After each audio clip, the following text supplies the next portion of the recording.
I'll start I want to recording. be. Sounds great. All right. Well, welcome everybody. My name is Julie Wrench, and I'm the president of CISV Portland, which I think is still the newest full member chapter of CISV USA. And we are here today to talk about program participant recruiting. So a lot of you were perhaps on the call last week where we chose our 2024 programs, so the football pool in all its glory. And you might be thinking like, this is great. I got the list. I organized my choices. We've selected our camps. And now people are just going to come and flood us with applications for these wonderful programs. And our job will be done. And it's just going to be that easy. That's not always the case. Program recruitment is often something that can have a lot of ups and downs to the process, trying to find new families, making sure the information sessions are telling folks the right things that they need to hear to want to join our organization and have their children participate in these programs. So for today, we've got a few experts that are going to help us talk through some tips and tricks for program participant recruiting, talk about best practices, and talk about some of the adventures that we've all been on as we've done this process year over year to make sure that we are filling our CISV USA delegations with kids who are interested, and that we're welcoming new families who are going to engage with us in CISV as volunteers for our organization on the local level so that our chapters are very strong moving forward. So as I said, I'm Julie from CISV Portland, and also joining me today are Amanda from CISV Detroit and Lisa from CISV Jacksonville. So Amanda, do you want to say hi first and introduce yourself? And then I'll have Lisa go ahead and do that too. Sure. A little nervous about being called an expert, so that's setting the tone. I'm Amanda. Well, I didn't say veteran or old timer, so I could have said those words. I will take that. So like Julie said, I'm from CISV Detroit. I am currently our vice president of programs, and my CISV journey has sort of taken a lot of turns in terms of my role. I don't have kind of a linear. I started off leading and staffing programs, and we're doing JB advising with my chapter, and then did 2 terms on the national board of directors. And then my chapter immediately, like I wasn't even like closing my notebook, and they were like, hey, what if you became VP? So I was vice president for 2 years, president last year, and have stepped back into VP. So there's my my non-linear journey through CISV, and I'm excited to have another year of programs here. Awesome. Thanks, Amanda. All right, I'm Lisa Taylor, and I have less diversity of experience than Amanda. I've always been at the chapter level at CISV Jacksonville, and I have been a camp planner. We did a IPP in 2016, and I led that plan. But that's a little different. And then my kids have done, I think, 26 programs now. So, and I've been the recruiter for our chapter since about 2014, one of the leads VP of programs so it's coming up on a decade of doing it. Wow. So that's my CISV experience. That's wonderful. Thank you so much. And then, yeah, I know I mentioned that we are the newest chapter in CISV USA, but we have sent kids on programs now 4 different years. I can't even remember. It was a bit of a journey. So we've been through the loop on this a few times as well. And from the perspective of knowing nobody, having to literally start from scratch to find brand new families willing to commit to these programs with no CISV alumni in our chapter whatsoever. So yeah, so I'm sure we'll have lots of things to kind of share. If you have any questions along the way, please feel free to drop them in the chat. We will be keeping an eye on that. Laura is recording the session for the folks that can't join us today. And I am just going to put up a super easy, brief PowerPoint presentation because I'm in marketing and I like slides. But also just to kind of keep us on track so that everyone knows what question we're kind of working on through the conversation. You're getting a sneak peek of the questions right now. I know, because I'm not fast enough on this. There we go. But yeah, so we have a few things that we sort of thought out that are questions that we would like to share with you all.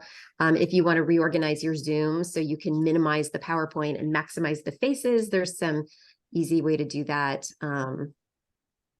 using the grid setting and kind of adjusting things, sliding it over so that's a small part of your screen. But yeah, so here we go.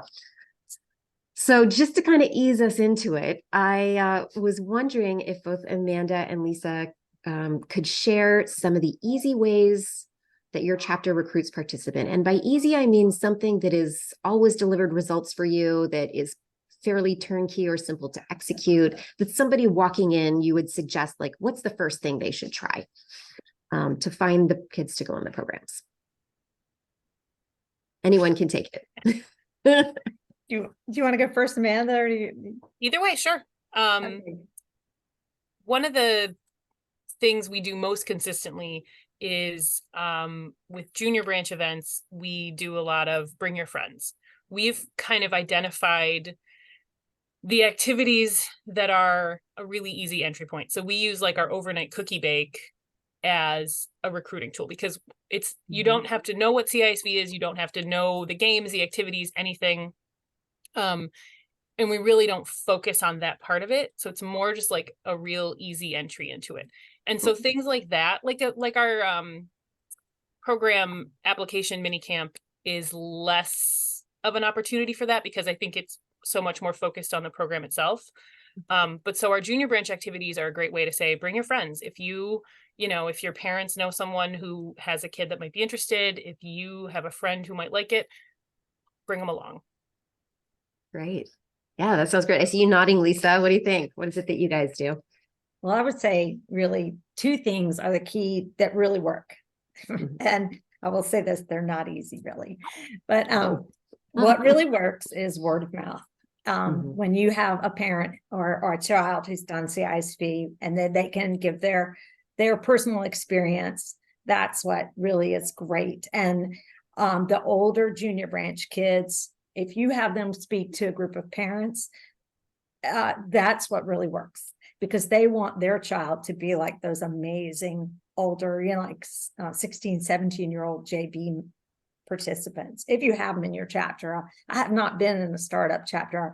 We had an established chapter, but I just know, like with my kids, they were pretty good when they were 12 or 13, but by the time they were in high school, they were amazing ambassadors for CISV. And so if you can get them to present to parents or participate in a CISV 101 info session, that's what really clicks and works for parents. And then one other thing I want to note, okay, that's not easy, but if you've picked a great delegation and you've had a good leader go to camp and they've gone to camp and come back and had a good experience, that is the magic.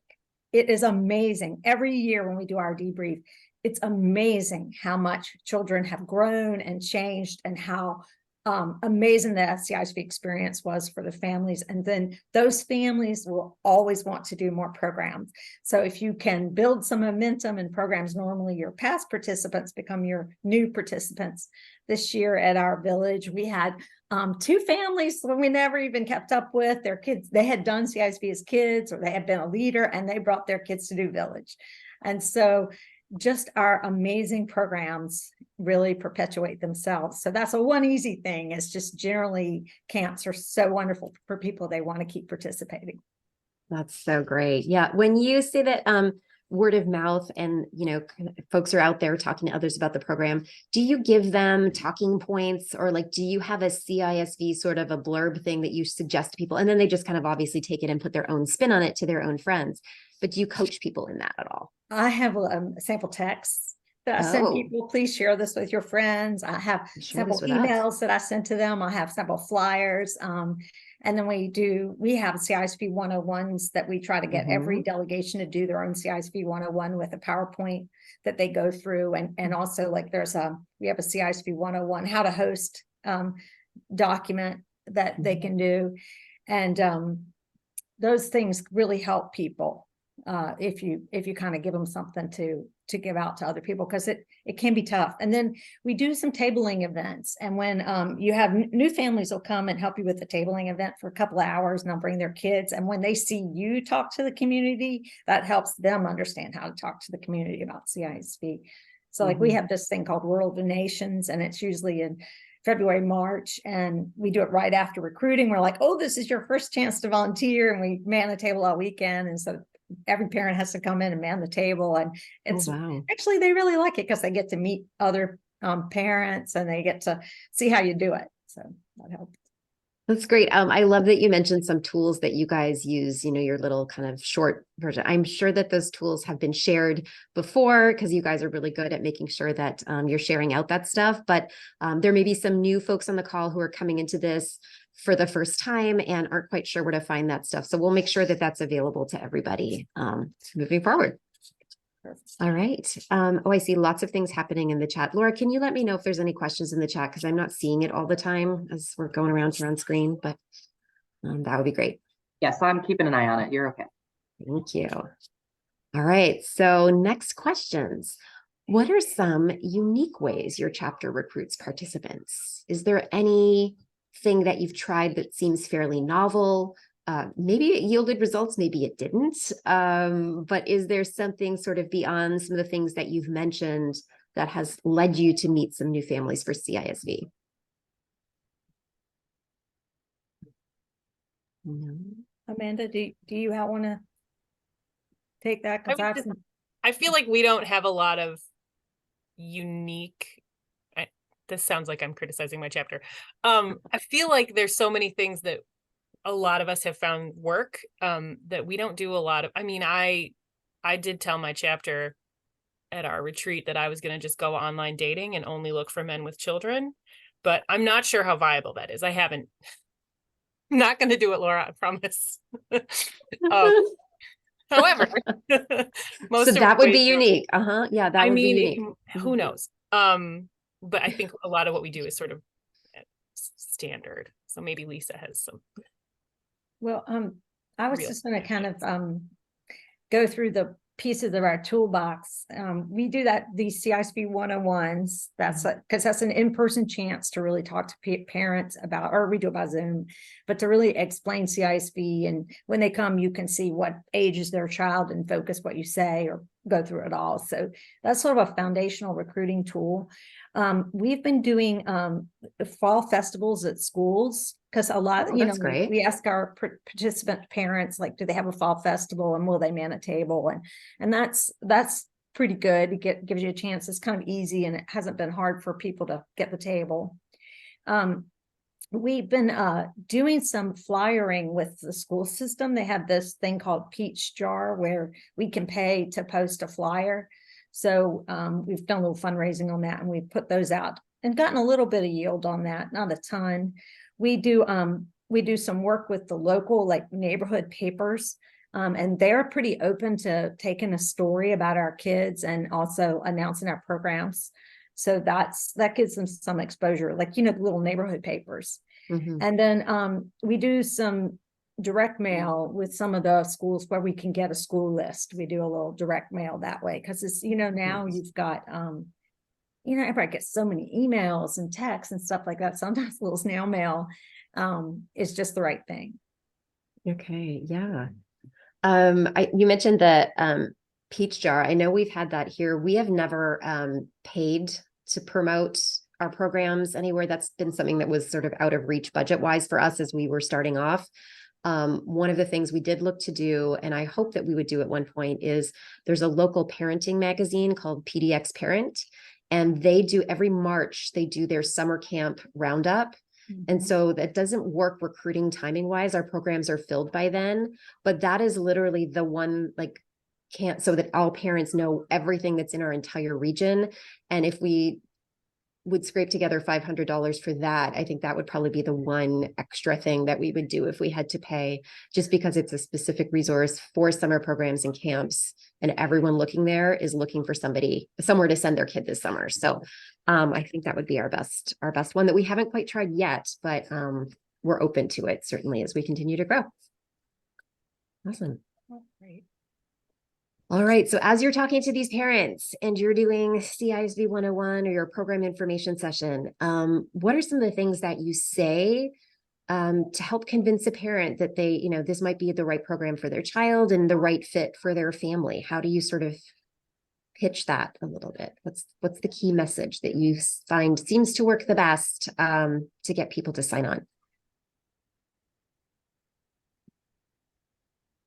Amanda, do you? Do you have Go it? ahead. The magic phrase, these 5 words yield results. What is it?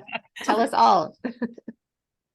Well, I would say this, one thing you want people to know about CISV is it's not a travel program. It's not a posh, like travel, see the world kind of program necessarily. It's really about getting to know people from other countries. And it's like a cultural exchange program. So I say, look, you can take your kids on a trip and show them the sights, but you can't create a camp where they get to live with kids like, 10 countries, kids from 10 countries for a month and play games and make friends. You can't do that yourself except through CISV. Yeah, I like that. And I would say the other things that are very convincing, like I said, the JB, really, like there's really amazing JB kids, really turn the light on for parents. And I would say the other thing is if you can create some FOMO among us class, like, if you have one kid from a class or one kid from a school do a program, it doesn't really do it. But when you have when you've got like 5 or 6 kids in a grade or like that you can build some FOMO, and that can help. People start to build some trust because they know friends who've done this or done that. And then I will say this, that this is not a big deal to me. And so I think I was a little bit naive in recruiting, but a lot of parents are really concerned about safety. And so they need you to go through the risk management part of the principles and how we do it first. So I had one parent who would always do the CISV 101. She would reorganize the slide because that was big to her. And she put all the safety stuff first. Okay. Yeah, that's an interesting approach. I think from our perspective, it's the safety has come up sometimes. The other thing that really throws parents a bit sideways is the you don't get to talk to your child while they're at camp.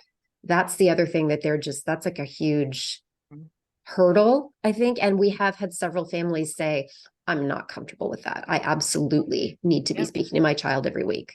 That is a new thing, Julie. It wasn't, for that to be a concern. It wasn't a big thing, you didn't, but now everybody's so dependent on their cell phones. It's a new thing we got to sell to.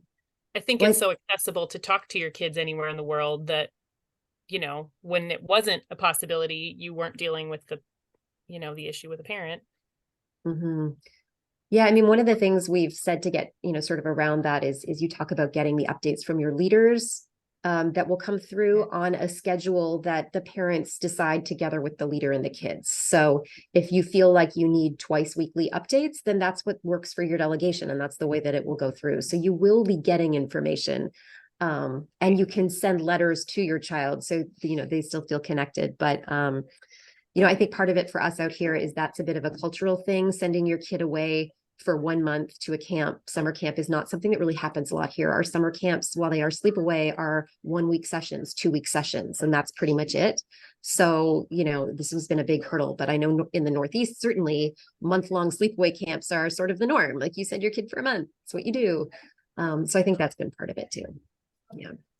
I feel like, well, I'm going to give you the worst answer. There's no aha thing as far from what I see. The biggest thing I always take away from speaking to potential, members and leaders and things like that is just taking cues from them on having that conversation with them. And then kind of, if you're getting the sense that this parent is a super nervous parent, I'm going to talk about all the ways we prepare our adults and our camps and everyone who encounters your kids. And, parents who feel very like, I don't know, they feel like they're really on the fence about things. I've talked about how, and our current president of Detroit, when she applied to college, she wrote her essay about her camp, met the dean of the College of English at University of Michigan. And when he spoke to her, he said, "Oh, you wrote about that camp."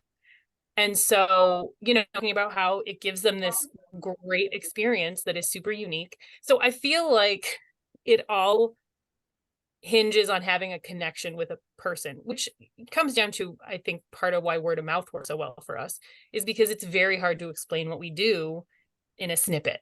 And so tailoring it, which makes it harder, particularly at something like we just did the Michigan State Fair, and you can't tailor things when you've got a million people. But I find that that's the best way to sort of get to know them in that couple you have. Mhm. How did the state fair go? Did you get lots of people on your email list? Were you collecting addresses to meet We did. We potential- were collecting addresses, but we mostly gave out information. So we a ton of people we made like business cards and flyers and like pens and stuff. It's kind of one of those things like time will tell. We'll see, if we yield people. It was a lot of great conversations, but I don't know. It was our first year doing it, so we tried it. Yeah. Oh, I'm interested to hear how it goes because state fair is like a whole level. I mean, we did when we were first starting out a couple of the street fairs, neighborhood street fairs, and that was pretty good. And we still have some families that we met through that are still with us. So that's kind of great. Maybe we should do that again instead of spending $500 on an ad in a magazine. Okay, so moving on to some of the additional challenges that come up. So as we all know, you do your best to choose programs for the next year that you think you'll be able to fill, that that your chapter is going to be excited about. And then we all know that sometimes some locations or the length of the program, whether it's short or long, can be, or the program dates, the fact that it extends past the start of school, these things can make filling those programs a little bit more difficult. So do you guys have any success stories about what to do when you're recruiting for some of these harder to fill delegations? You want me to go first, Amanda? Or do you Sure. want to? Go for it. So my CISV first journey was my son got chosen. He goes into this like the selection meeting, and they had a camp in Maine, and they had a camp in Sweden in the summer, and then they had this camp in the winter in Brazil. And my kid goes in and says he wants to go to Brazil. So what do you think the selection committee does? They put him in Brazil, and then they had a delegation full, and then promptly 2 kids dropped out. And so I had my son and there was another family with a girl, and little did I know how hard it would be to fill a winter delegation to a non-European country. And so my poor little self proceeded, I've got to find a boy to go with my boy. And so I worked so hard at it. I talked to so many people, and what was shocking was like, okay, you told me I could send my kid to camp with kids from 10 countries for $2,000. I'm like, how fast can I go? Like you wouldn't even have to talk to me twice. I would be in there. And then I would just talk to all these parents in my kids' class, and nobody was like, no way, I'm not doing that. So I just kept working at it. And like I said, the thing that works in CISV is past participants. And I happened to get lucky. And one of the parents I was reaching out to had done CISV. And so he joined the delegation, and we had Leah Donlan as our leader, who'd done everything in CISV.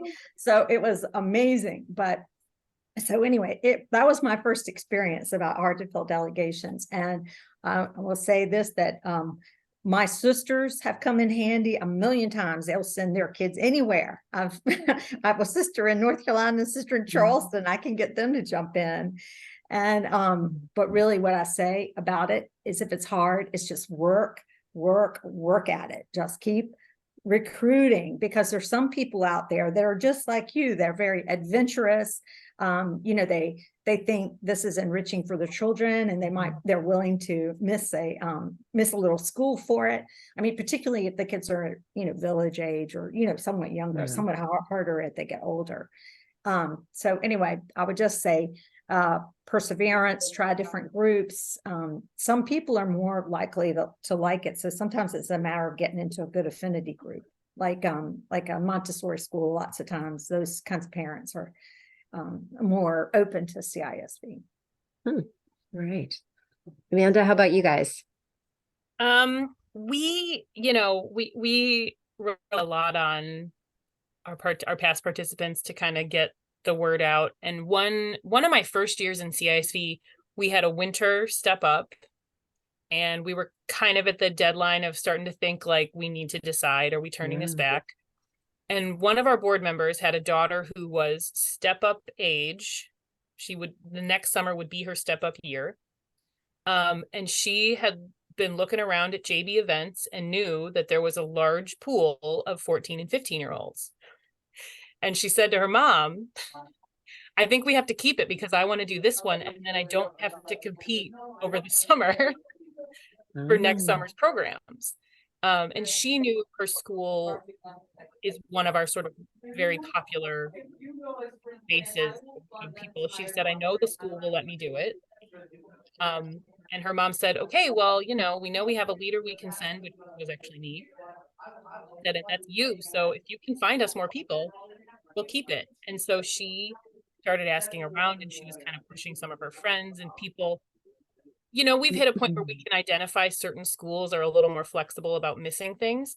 And so she was like, well, none of those kids, I can't ask them, their school will say no. And so we just really had that sort of super motivated JBer who basically made it happen. Wow. Okay. Yeah. I mean, I love that. That's because I think that is one of the things, as you were choosing those winter camps can be a little bit tricky sometimes. I know in our case, like we haven't kind of figured out what to do with an 8-day YM. I feel like the value equation just isn't there for families, and with the cost versus the duration of the program, because the airfare is the airfare, whether you're gone 1 week or 3 weeks. But at the same time, we didn't end up with one this year. We thought about picking one because we have met some wonderful leaders who are professionals, and taking 3 to 4 weeks off to do a CISV program is not something that they are able to do with the amount of vacation time that they have. But an 8-day program, especially for someone who's been on program before, and is a repeat leader who sort of knows like they can just get into it and it's like go right out the gate. I think it actually might work. So I think that's something that, moving forward, we'll think about. I think if you're an experienced parent, then you think the 8-day program is not as appealing, but particularly for new families or busy families. That's another point too. Those 8-day programs can sell like hotcakes.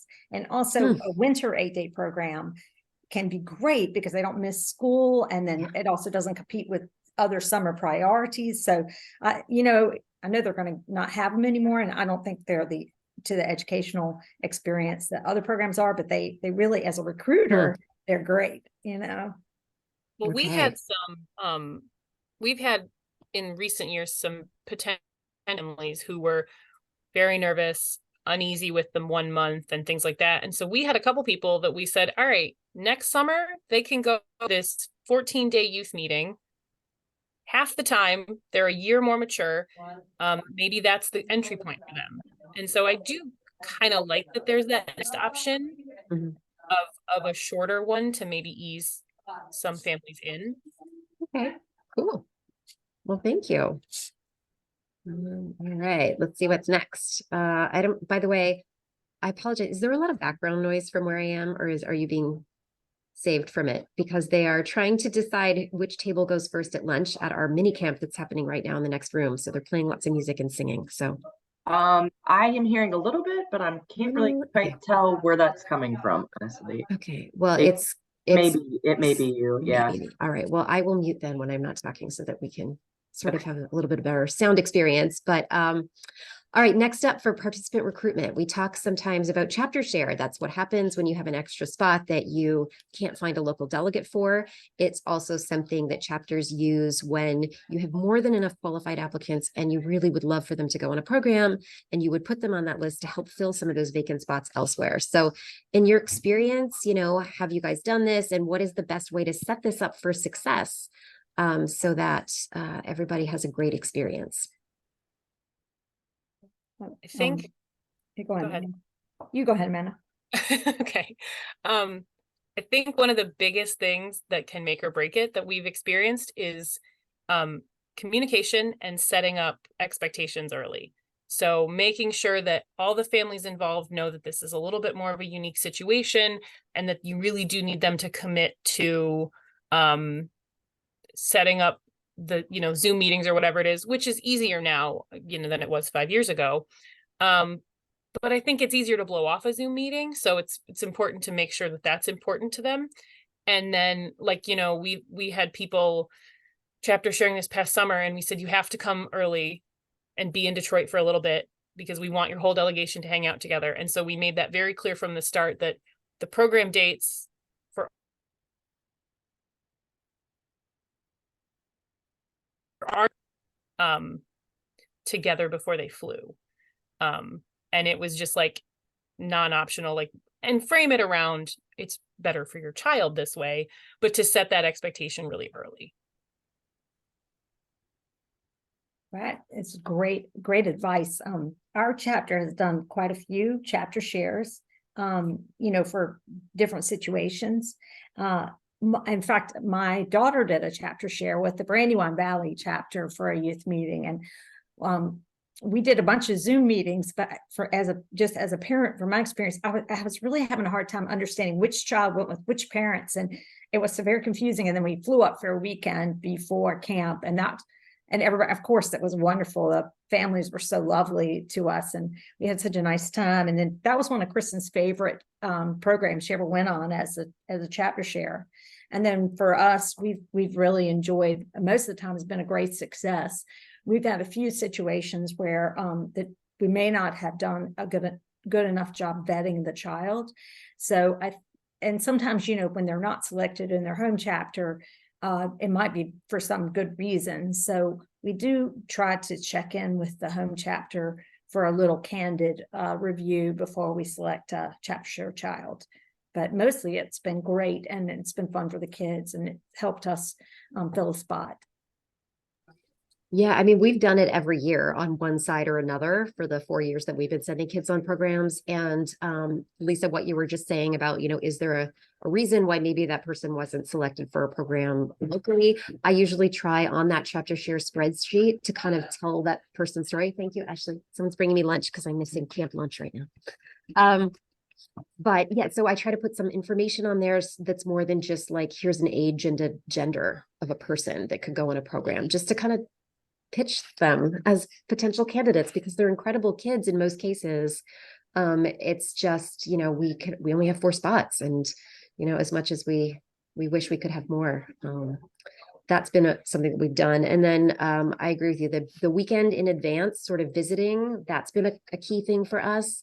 And when we've had kids go to programs at other chapters, we've included those parents and the children in, like when we do the parent orientation, we have our chapter share parents join us here. So even though it's not the other parents from their delegation, they're still getting increased engagement with our local chapter. And then they participate in our debrief process as well after the program is over, even though their kids traveled with like CISV Dallas or whoever to a different program. So we try to support them that way also, so that there's local connection to it. Yeah. That's good, Julie. There is a question in the chat. I think that the last part of what you just answered probably answers this question a little bit, but if we want to talk a little bit more about it. So Austin asked, how do chapters handle out-of-town participants who won't be able to get engaged with the chapter due to distance? So I think you answered a little bit about that. If you could share a little more on what you all do on that, that'd be great. I mean, we haven't really had them. If it's been the situation where it's someone from elsewhere sharing into one of our spots, they haven't really engaged with us beyond the program, because we have encouraged them to engage in their own local chapter. So that's where we then try to pay it back. And then the same way with our kids who've traveled elsewhere, we engage them in our own chapter. So yeah, I mean, from that perspective, it's that one exact family won't be with you, but I feel like a lot of CISV operates on this pay it forward kind of a model. And so they've gone on program with my chapter and they do their volunteer time with someone else. And that's just the way it is. So you want them to have as good of an experience as possible so they can be a valuable volunteer to that home chapter ongoing. It's kind of how we've looked at it. Here's a follow-up question, but I'm not really 100% sure what year. So she asked if it's okay to charge higher fees since they can't volunteer. I will say, if you're talking about asking one person in the same delegation to have a different fee, I would not recommend that because someone will find out. Yeah, And we've not done that. We Yeah. charged the same, which may be more or less than what they would have paid in their home chapter, depending on how their home chapter structures their program fees. Okay, But maybe she's so, asking a different question too, because it sounds like she's saying there is no home chapter. So if you're saying someone who's from, oh, like how we had a kid from Seattle on one of our Yeah, delegations and right, there's no home yeah. chapter there. Yeah. Oh, I found jobs for them to volunteer that are Yes. remote. Yes. So they are one of them is my new My CISV, and one of is my new spreadsheet membership organizer person, because they won't be available to do things that they have to be nearby for. And I set that expectation up front as part of the conversation before I would agree to include them. And, you know, I think Lisa, you covered that, or Amanda, communication and setting expectations. That's kind of how we've done it so far. I was going to note, like, I had my out of town families help us process applications and email parents to make sure they're coming to events. They can host a CISV 101 remotely, a Zoom one. There's lots of jobs now people can do just through the computer, and they don't have to be there. I think also, and I know, like, Julie, you're not in this position necessarily, but in Detroit, we have a lot of chapters close by. And I know one thing we've done is with chapter share people is, if they're coming from a chapter that's close enough, we make sure they get notice about things like our mini camps or something, just in case they want to come travel to us to see their delegation. And just kind of making sure that either the delegates let them know or that we inform them, because I think if they're close enough, it might be worthwhile for them to stay a little bit in touch with people. Yeah, our nearest CISV chapter is Victoria, Canada. So Yeah, we're still trying to get something going with like mini camps swapping back and forth, but we'll see. We did that a few, so Detroit and London, Ontario, or that's our closest chapter. Yeah. So we did a mini camp with them a few It years was ago. awesome. Oh, cool. All right, so moving on from chapter share, let's see what's next here. Here we go. So just sort of came up in the background as we were talking about children who might not have been selected throughout the chapter, selection process. So, what does red flags look like? We've talked about that a little bit. Is there anything that, throughout the recruitment process, either on the parent side or the delegate side, is something that just leads you to think that they would not do well on the program or would not be, the kind of volunteer family that you're looking for your chapter? What does that look like? And then what do you do when that happens? How do you handle that side of things? I think go ahead. You go ahead. I mean, it's hard to, anyway. I feel like from the parent side, one thing that always concerns me is when you get the sense that CISV is not a priority, that, parents are missing things or they don't really care if they come to meetings and things like that, particularly when you get to thinking about things like delegation meetings. Like, they need to be attending that and making that a priority. And so I worry when we see a parent who is kind of treating it like just another thing in their kid's life, which often leads to a conversation between one of our board members and them to kind of, and it's not a scolding conversation, but it's a conversation about, like, this is why we put the emphasis on the time together, and this is the value of it, and this is how it benefits your child and how it will be a better experience for your child in the long run, which hopefully will take care of that prioritizing issue. Sometimes it doesn't, but I think that's a common one I see. great. I think that's very, very true. Another, behavior that I'm always looking out for is like a very, a person who seems very entitled and helicoptery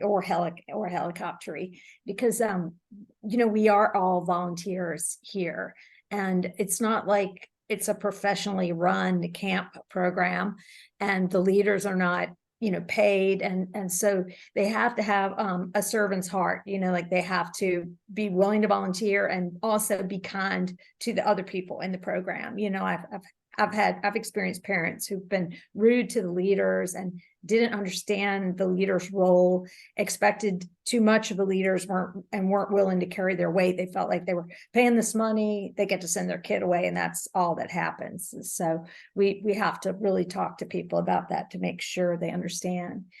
On the delegate side, we have I have an experienced adult person who's been a leader a number of times, and she saves the day a lot for me at selection events and at mini camp events to watch the children and to see if they are going to be able to participate in conversations, if they seem to like to join into activities. Are they disruptive to camp? Do they exhibit CISV values? And I really rely on her, and then some of the other adults that are helping us observe the children to make sure that they seem like good fits. Yeah, I mean, that's kind of similar to what we do here too. I mean, I often say to parents in our information session, like there's no one child that we're looking for or one kind of child for the programs from the delegate side.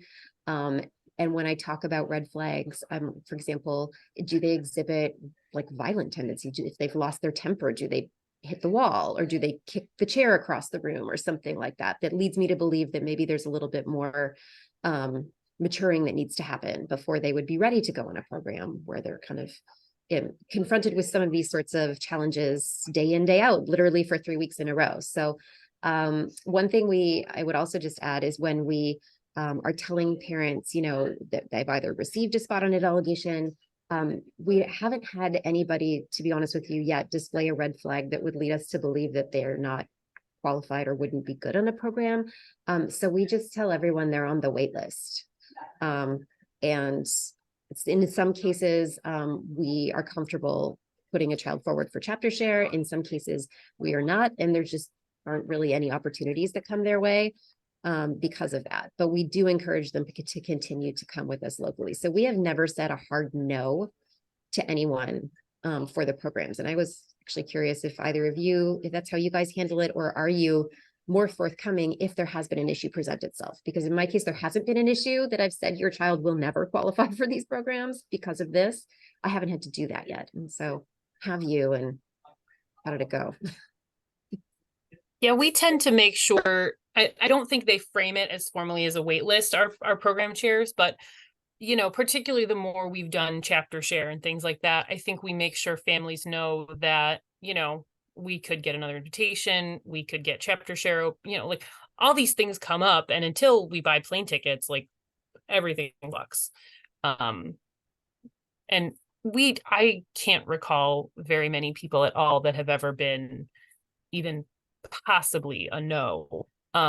Most of our people are just either they say, oh, you know what, my schedule doesn't work for that, or we just don't have the spots. Yeah, I think that's tough. I think in the past, I'm not sure that I've had this conversation, but I know we have had selection people on the committee who've had to tell parents that we just didn't think it was a good fit. Okay. Mm-hmm. Yep, that is definitely some good language to use if that happens. Yeah. All right. See what else we have here. The diversity of the applicant pool. This is something that comes up a lot, when we do, especially since we do a lot of our marketing by word of mouth, you tend to have people that operate in the same spheres. So is it a priority for your chapter to try to ensure more diversity in your applicant pool, either racially, socioeconomically? And if so, what are you doing and how do you handle that? I guess from Jacksonville chapter, we have our Faces Mosaic program, which is free, which is a good entry point for participating in the chapter. And we're hoping to keep all the Faces families engaged and possibly sending for international programs. And we always set aside about $3,000 in our budget for financial aid. And we have an application process for that to help. In our chapter, we have a number of parents from Indian background, and they tell their friends, and so we have we have some diversity that way already. in the chapter. But I will say it's a work in progress to try to spread the word and get it out there. And it is kind of like you said, when you word of mouth, you always do it with your own group, and that can be not a diverse group. So it's definitely something we're thinking about for our chapter, and continuing to plot away at it. Yeah, it's hard to do it and to do it authentically, because I don't know, it's a much bigger conversation than this, but I think it can be a really easy thing to just say, oh, well, we're just looking for more families that don't look like the ones that are already here. But you also want it to be people who want to be here. And so you don't just want to like grab people and say, this is it, you're doing this program, which is not what we do in Detroit, to be clear. Don't just. But when we're looking at, so we do usually three info sessions around November, once we have our program, where we kind of have our intro presentation and a chance to ask questions. And so we have anyone who might be interested, we invite them, say, you know, if you know Bull, send them to these. And we try to make sure they're in 3 different locations and try to vary the areas we go to, so that we're reaching more of our community instead of just, you know, 3 at the same library, which helps a little bit. And then we finally, at our board meeting our board retreat this year, we said, we're tired of saying the word scholarship and then kicking it down the road. And our new vice president that just came on this year, he is super enthusiastic about making this happen so that we do have that socioeconomic diversity. And so he's really committed to like kickstarting this and working with the chapter and not letting it drop, which I'm really excited about. So That's great. That's great. Thank you.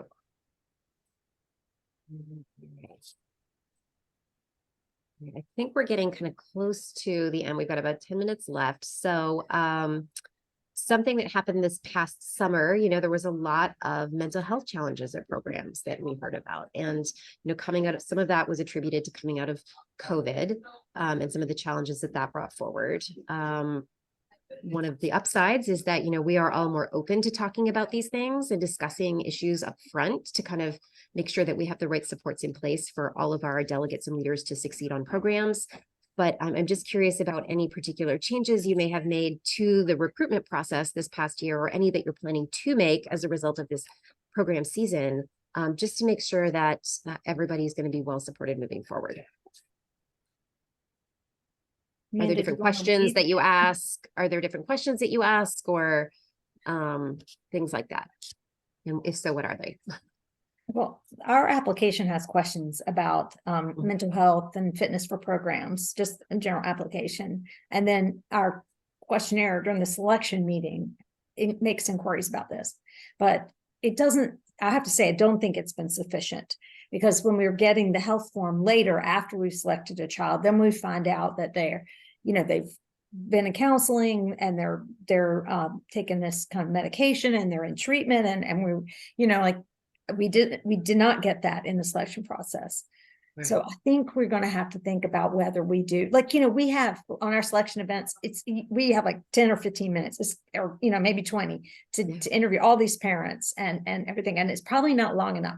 So we may need to have the selection committees have a second interview with people to have this kind of more sensitive conversation. Maybe subsequently, I don't know. I think we need to think about that some more, because we were definitely surprised by mental health issues that showed up on a form that we weren't aware of previously. And I think we have to be, I mean, it's just in my opinion, we can't do all things for all people. I mean, CISV is an all volunteer organization, and a lot of the leaders are young people, and a lot of the people at camp are very young people. And so it's, we're going to have to be very attentive to this. Mm-hmm. You know, one of the things we've tried to just to start early on this, because if you get to camp and then find out things are happening, it's too late, right? It's not going to be a success. So we have seen in you know, in my experience nationally and locally and all that, a lot of when families withhold that kind of information about their kids is that they don't want it to hurt their kids' chances of getting accepted. And so we have tried to make it clear from the start that the more information we have about your child, the more we can work with your child, no matter what it is, and that your leader can, develop whatever needs to be done and to work with the kids and get to know the kids, and then trying to make it clear that the information is not to exclude your child, it's to work with your child. And also knowing that the conversation sometimes has to be had of like, is this the best fit for your kid? Which is really hard and a terrible thing to have to talk about, but it's not right for everyone at every time in life.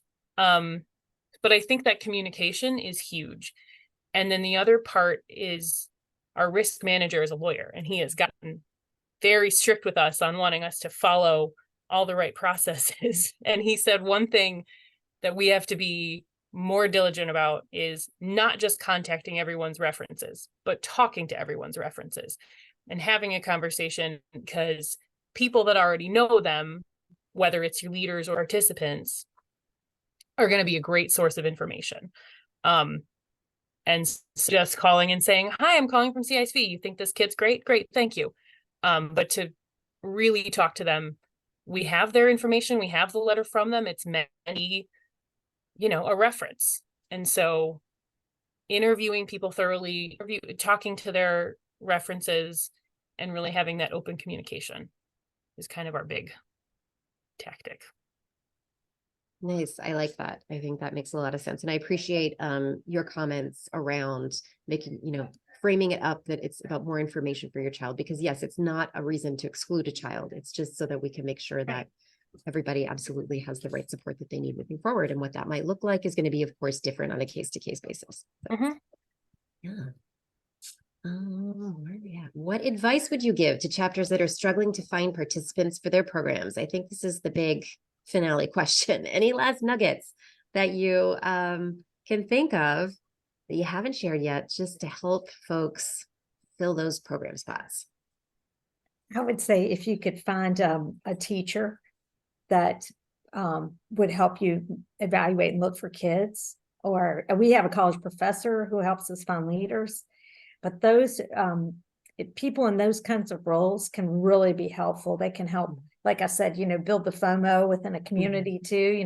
They can help you see, oh, here are the good kids. And because sometimes it takes more than multiple conversations to convince somebody to do a CISV program, and a teacher who has continuous access to parents can be very good. So that, and then trying to find some groups where you have some natural affinity for, like I said, Montessori parents, or parents that are sending their kids that have some programs like global outreach kinds of programs, a school, if it's targeting that. Those if you can try to jump into groups that may be naturally open to CISV, that can be helpful, make it a little bit easier selling process. One thing I noticed, so this past summer, every one of our leaders that we sent, I realized at our farewell picnic, every one of them traveled as a kid. And we've had people come back as adults, but it was the first time I've seen every one of our leaders was a former youth delegate. And then our first year kind of coming out of COVID, a lot of our families were former youth delegates who have kids now and came back. And so, for a newer chapter like Portland, it's probably not as useful for you.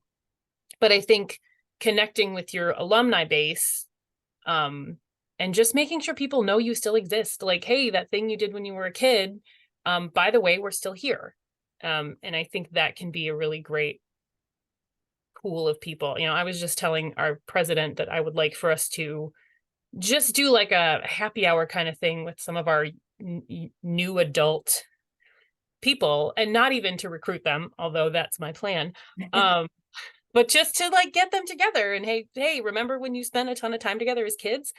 You're all still here. Because I think that's sort of an untapped group of people.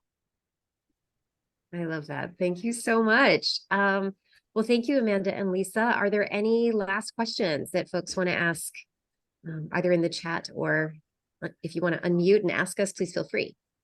This would be the time. Hey, this is Crystal from Austin. This has been so helpful. Thank you, thank you, thank you.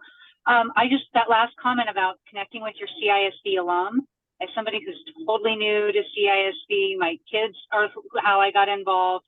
I'm wondering if there's a system for connecting with alums, because I'm sure we've got some out there. I'm not sure how to find them. Well, that's a great question.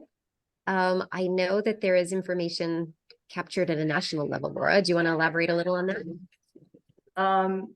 Yes, I will elaborate in the sense that we have, with Austin being a new chapter, you probably have as much information as we have. But I will also say that we have old information from eTapestry that we can get, but part of what we're trying to do right now is the new membership system is get all that in place. So I know it's hard to be patient, but we are working on that new membership that will give you that information that we have, and then continue to help you start to build and keep that information in the same place. So that's part of the goal of the membership portal. And so it is coming soon. I know that's not the instant answer, but yes, it is coming soon. I mean, I almost wondered if I should maybe get viewers to start stalking LinkedIn, just set aside some, that can be a project and find, filter for our Austin, filter for CISV, and see if, I mean, that's kind of more of a proactive, we're finding them rather than them finding us. I don't know if anyone's ever had any success with LinkedIn Jacksonville has. as an option. Yeah, Jacksonville has. Jacksonville did a lot of their recruiting for leaders last year via LinkedIn. Yeah. So they have done it. Yeah. Yep. You did. Back to my internet dating suggestion, Laura. Oh, goodness. On that note, I feel like we've probably come full circle in our conversation. We come full circle. Well, listen, I'm going to stop recording here, but I just wanted to say really quick before we jump off, wow, thank you. This was amazing. Thank you, Julie, for leading. Thank you, Amanda, and thank you, Lisa. I really am grateful for this session and your expertise and all of what you shared with us. I know a lot of people, this will help a lot of people out. So thank you very much for taking time out of your Sunday. I appreciate you. And I hope everyone has a great rest of your day.